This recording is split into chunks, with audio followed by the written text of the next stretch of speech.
Praise the lord.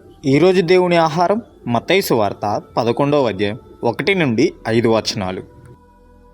ముఖ్య గమనిక: దేవుని వాక్యం మనకు ఆహారమై ఉన్నది కావున నాతో పాటు మీరు కూడా కలిసి చదవాలి అన్నది మా చిన్న మనవి.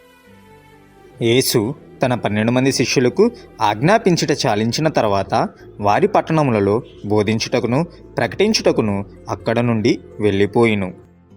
క్రీస్తు చేయుచున్న కార్యములను గురించి యోహాను చెరసాలలో విని, రాబోవువాడవు నీవేనా, మేము మరి ఒకని కొరకు కనిపెట్టవలనా అని ఆయనను అడుగుటకు తన శిష్యులను పంపెను.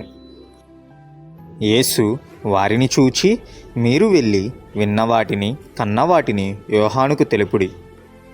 గ్రుడ్డివారు చూపు పొందుచున్నారు, కుంటివారు నడుచుచున్నారు, కుష్ఠరోగులు శుద్ధులగుచున్నారు, చెవిటివారు వినుచున్నారు, చనిపోయిన వారు లేపబడుచున్నారు, బీదలకు సువార్త ప్రకటించబడుచున్నది. ఆమెన్. ఈ చిన్ని వాక్యాన్ని ప్రభు దీవించునుగాక. వాక్యం నచ్చినట్లయితే కామెంట్ చేయండి. రేపటి దేవుని వాక్యం కోసం ఛానల్ని ఫాలో చేయండి. Have a great day.